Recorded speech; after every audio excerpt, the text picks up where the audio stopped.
Hello and welcome to Livewire's Buy, Hold, Sell. I'm Ali Selby and today we're going to be taking a look at some of the best locally listed stocks for exposure to decarbonisation. Why decarbonisation, you ask? Well, in December, 62% of surveyed readers told us that they were thinking of investing in this exciting megatrend in 2022. So today we're joined by Australian Ethical's Mike Murray and Alfinity's Stefan Andre for their thoughts on 5 market-leading stocks. I got to tell you guys a secret here. We actually really struggled to find Aussie stocks with exposure to decarbonisation, other than, you know, your classic battery material stocks. Mike, I might start on you. Do you think this landscape's going to change over the coming decade? And are the current leaders, the ones that we have, going to be the leaders of tomorrow, or are there going to be new entrants to the market? Well, firstly, the leaders of today, never the leaders of tomorrow in the stock market, in stock economic history.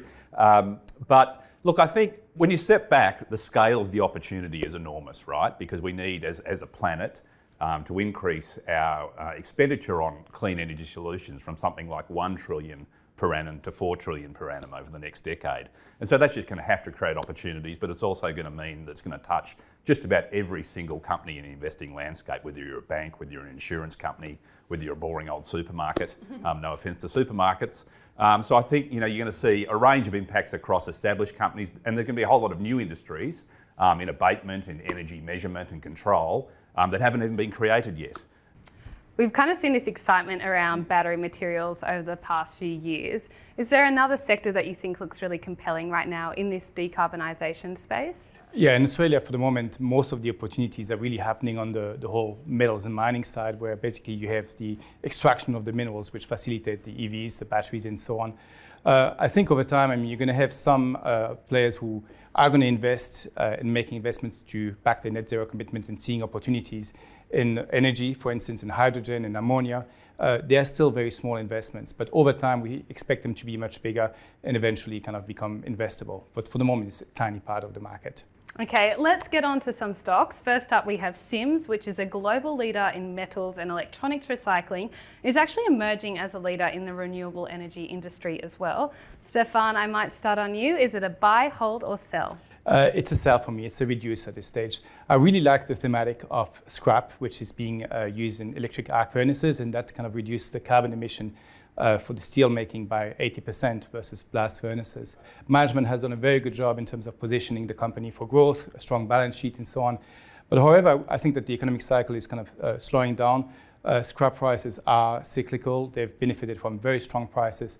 The stock has rallied 55% over the last 6 months, which has been a very good kind of stock, but I would take some profit at this stage, even though the thematic is pretty good. It's actually risen around 22% in 2022. Over to you, Mike. Is it a buy, hold or sell?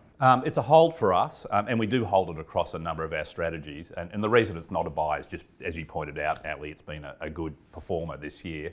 There's a couple of things we really like about this company from a decarbonisation perspective.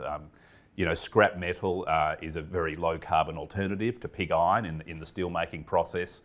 They are exposed to a number of other important transition minerals that will be, again, important to sort of future technology. And they've got a number of new businesses around sort of recycling of electronic waste and landfill gas that also make them, I think, an important company in this part of the market. So we're looking for an opportunity to re-weight into that company. Okay, next up we have a crowd favourite. It's lithium producer Pilbara Minerals. Its share price is down around 25% in 2022. Should investors be using this as an opportunity to buy the dip? Mike, is it a buy, hold or sell? Again, Ali, it's a hold for us. We were buyers of Pilbara at around 70 cents, and look, it's been a wild ride. I think it fell to 15 cents, and then, you know, up above $3 and now around that sort of $2.50 level. There's a lot to like about the position of their resource. It's positioned reasonably well on the cost curve. Lithium demand growing probably in excess of 20% per annum due to EV uptake, the market in deficit. But when I look at spodumene prices currently around that $5,000 US per tonne level, in the long run we think they settle somewhere between $800 and $1,000 per tonne. So it's just moved a bit hard on the upside for us. Its CEO, Ken Brinsden, actually recently announced he's going to retire. Over to you, Stefan. Is it a buy, hold or sell? It's a buy for me. I really like the dynamics still of lithium. I completely agree with Mike. The growth in demand is going to be significant. Some forecast 6 times growth between 2020 and 2030. Supply is there, but it's going to take time to ramp up the supply. So I think there's going to be a deficit in lithium for quite a few years. So that means elevated prices of lithium for longer. The company is aiming to triple its production between now and the next 5 years. So that's also strong growth. We think earnings surprise, and there's going to be a lot of cash flows. Capital management is also going to be featuring here on this stock. So for us, earnings surprise on price, on volume, and capital management, it's a buy. Okay, last one for today is a company called Carbon Revolution. It may seem slightly left field, but it actually has commercialized the supply of lightweight carbon fiber wheels to the auto industry, which actually reduces the energy required to get around in your car. Stefan, over to you. Is it a buy, hold, or sell? It's a buy. And as you mentioned, they have, with the carbon fiber wheels, reduced the weight of these wheels, 40% lighter than aluminum wheels. And that's a huge benefit when you think about EVs. That means also longer range. So whilst they're for the moment selling these wheels, which are very expensive, to high-end car manufacturers like Ferrari, over time we think that with scale the cost is going to go down and it will become far more mainstream. We've seen that with airbags, ABS eventually becomes mainstream. We think that the target market is massive. When you think about energy efficiency, it can be the cars, it can be the trucks, it can be aviation. So a very interesting profile. It is a small cap. It is therefore a stock which is kind of rated at the lower side in terms of the positions for us in the portfolio, but it's a buy. Well, its addressable market may be massive. Its share price hasn't performed very well at all. It's down 42% year to date. Mike, over to you. Is it a buy, hold, or sell? Look, it's a sell for me, Ali.